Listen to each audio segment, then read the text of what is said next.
Hey, what's up, lightboltjoe here. Today we are going to discuss the 2000 film The Little Vampire. This stars Jonathan Lipnicki. We know and love him as millennials.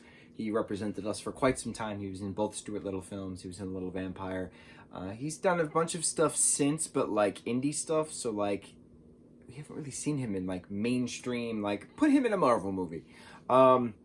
This is based off of a German book that came out in 1979, roughly titled the same name. And there was a cartoon, and then there was a 3D, like a CGI film in like 2017, 2018, based off of the book. Not so much a remake of the movie, but based off the book, which didn't do well.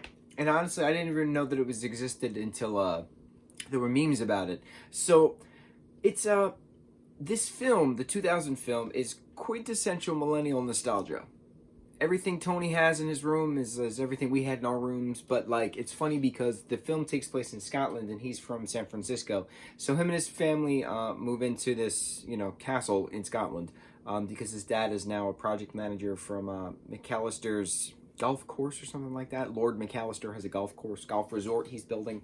So he enlists Tony's dad. Now, Tony in the book, his name is Anton, and Rudolph's name in the book is Rudiger, something like that. So they changed it for the European American markets, which is interesting to say because Germany is technically in Europe. So I don't know why the name's changed.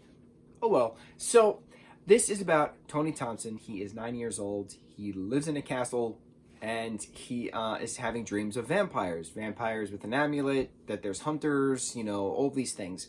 So eventually he meets this character, Rudolph, who is a 9-year-old vampire, and the two of them go on adventures, but they're still being hunted at the same time. So Tony becomes a vampire sympathizer, as stated by the vampire hunter.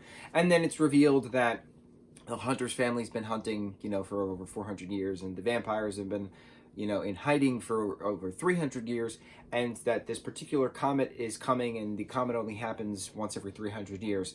And once the comet passes the moon just right, it shoots out a moonbeam of red to this amulet of Akmar that can grant a wish, basically. So the vampires are trying to end their curse, and it's a matter of where's the amulet. So Tony and company figure out that it's Lord McAllister's family who is in possession of the amulet, because of one of their ancestors happened to find one of the vampire ancestors who was like drowning or something like that. So they get together, and then she becomes a vampire, and then they're both killed. So their bodies are hidden, not in the family crypt, but in a different crypt. And the theory is that the amulet is with this particular McAllister woman. It is not. It turns out that it was in Tony's bedroom the entire time, under the floorboards, where she kept it before she was murdered in Tony's room 300 years ago. So it's pretty cool. It's pretty cool history on it. It's pretty cool. It's a simple story. The vampire's wish is granted at the end because Tony helps, grant the wish. They become mortals. They become friends as mortals at the end. It's just, it's dare I say 90s nostalgia, even though it came out in 2000, but it was filmed in the 90s.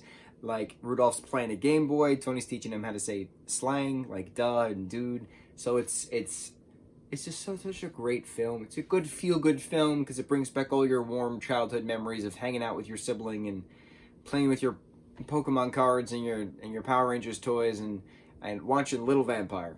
Great film. Mucho mahalo.